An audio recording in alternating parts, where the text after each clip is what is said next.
Alájíkẹ́ ṣé ẹ rí fídíò tí mo gbé sókè yìí mo mọ̀ọ́mọ̀ múùtù ẹ̀yìn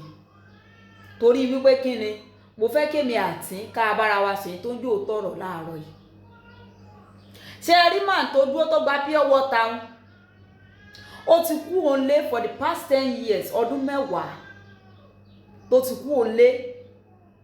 Àwọn ọmọ kan máa ń gbóhùn rẹ̀ lórí ẹ̀rọ ìbánisọ̀rọ̀ ni ọmọ rẹ̀ ò dá mọ̀. Nígbà tí wọ́n wá arákùnrin yóò wá lọ lé ó lọ ṣe surprise visit fún wọn pé jẹ́ ń ti ẹ̀wọ́ bóyá àwọn ọmọ yìí wọ́n ó dá mi mọ̀. Ọlọ́run ló mọ reason tó fi ṣe surprise visit tí ò fi sọ fún ọ pé ó ń bọ̀. Ó wá rè bọ́n ní ṣọ́ọ̀bù ìyá wọn ò sí nílé kò sí ṣọ́ọ̀bù tiẹ̀ ọmọ ló bá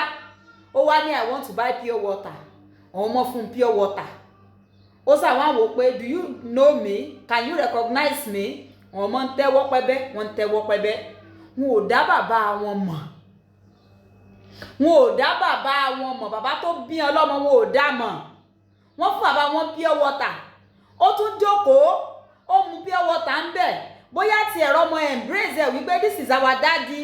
ṣé ẹ̀dá bàbá wa mọ̀ ni. It now got to a stage ẹ̀gbọ́n fọwọ́ tó àbúrò ẹni yìí dà kó jọ dádì wa àbúrò náà fọwọ́ tó ẹ̀gbọ́n ẹni yìí dàbí kó jọ dádì wa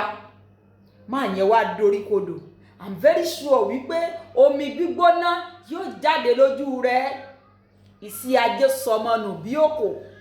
pọ̀pọ̀lọpọ̀ ẹ̀yin ọkùnrin náà ṣe rí nìyẹn o pọ̀pọ̀lọpọ̀ ẹ̀yin ọkùnrin náà ṣe rí nù ọ̀tráfù ọ̀rìnrìn àjò ọdún kìíní ìkejì ìkẹta ìkẹrin ìkarùn ìkẹfà ìkeje ṣe lọ ń dámọ̀ràn wípé tí n bá tiẹ̀ ní owó ìgan tí n bá ní kí n fi ra tíkẹ́ẹ̀tì wá ó ti tó yín sí nǹkan báyìí sílé owó tí fi ra tíkẹ́ẹ̀tì ó jẹ́ fi ra tíkẹ́ẹ̀tì ó lọ lé tó bá yẹ mọ̀ sọ pé ọmọ obìnrin ní máa ń jèrè ọmọ jù ọ̀nà owó lóbìnrin ò fi ní jèrè ọmọ jù báyìí.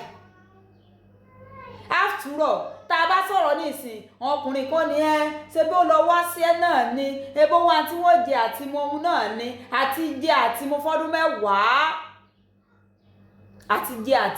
fọ́dún 10 tó ọmọ tí ń ṣe àti jẹ àti mu sí náà tí wọ́n tún fi dààmú ọjẹ́ lọ lé ìwọ̀nba ní nǹkan dùn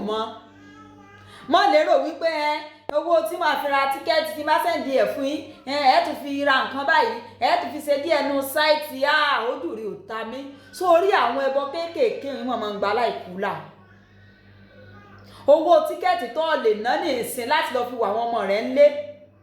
ọ̀pọ̀lọpọ̀ yín àwọn ìyàwó yín náà kú ní sọ fún wípé ìwọ ni kó wá lé ìwọ ni kó wá wà àwọn ọmọ rẹ̀ wọ́n mọ̀ ní sẹ́ǹdì ẹ̀ ni wọ́n ló mọ sẹ́ǹdì ẹ̀ ọtí ń ba tiẹ̀ jẹ́ díẹ̀díẹ̀ nìyẹn o òun bàtà rẹ̀ jẹ́ díẹ̀díẹ̀. Ẹ wá imagine irú relationship wo ni irú arákùnrin tẹ̀ ń wò yìí ló fẹ́ build pẹ̀lú àwọn ọmọ thank God báwọn ọmọ yẹn sì kéré ohun 25 years ń bẹ́ẹ̀ o 30 wà ń lo òyìnbó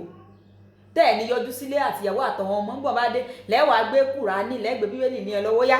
búra pẹ́ẹ́nìkan kò sí ọ lásọ wò séyẹn ló bọ́ ìyẹn ló bọ bí òsà àwọn ọmọ tí wọn ò dán ọmọ bíi bàbá tí wọn ṣe bí akúra nílùú òyìnbó ìyẹn ò tó ọwọ́ ọ̀pọ̀lọpọ̀ yín tí wọ́n á lélẹ́yìn ní jẹ́ kàn ìyàwó yín kán lo fóònù tí wọ́n fi mọ́ rí táwọn ọmọ fi mọ́ rí mọ̀ dìẹ̀ mọ́mọ́ sún ni ayé kọ́lẹ̀ wá o àfẹ̀mọ̀ kó má jẹ́ pé rìtáyámẹ́ǹtì rẹ tó ń rò pé ọ̀fẹ́ wá jókòó ti àwọn ọmọ ńlé kọ́ ọmọ rẹ̀ wá dé after 25 years ó ṣiṣẹ́ bí akúra tó ń sẹ́ndì owó iléèwé ó ń sẹ́ndì owó aṣọ ó ń sẹ́ndì owó ìwé ó ń sẹ́ndì owó oúnjẹ kọ́ ọmọ láwọn òdo ọmọ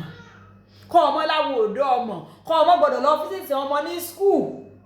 kọ́ ọmọ máa ní kidnapper káwọn ní sẹ́ẹ̀mọ́ ni we don't know him kọ́sẹ̀ mọ́ júwe rẹ fún ọmọ rẹ kọ́sẹ̀ mọ́ júwe àwọn ọmọ rẹ fún ọ ayé burúkú ni o ẹ máa wálé o kí ni mo sọ ẹ máa wálé o má rò wípé owó tíkẹ́ẹ̀tì yẹn pọ̀ ní òní jẹ́ ń wálé ọjẹ́ wálé àánú rẹ ṣe mí tèmi ṣe kí ni tèmi sí ọlọ́mọdé ọ̀sẹ̀ àṣedànù àwọn obìnrin náà wà ní irú kàtígórì bẹ́ẹ̀ yẹn kò kàn wọ́pọ̀ ní o tí wọ́n sẹ̀ mọ́ introduce wọn ọmọ rẹ ní sáyé nù ojú rẹ ò ta mí bó bá wù ọkọ ọba rẹ sọ̀rọ̀ aládìkẹ́rì náà o ẹ bá ń like ẹ comment ẹ share ó dàbọ̀.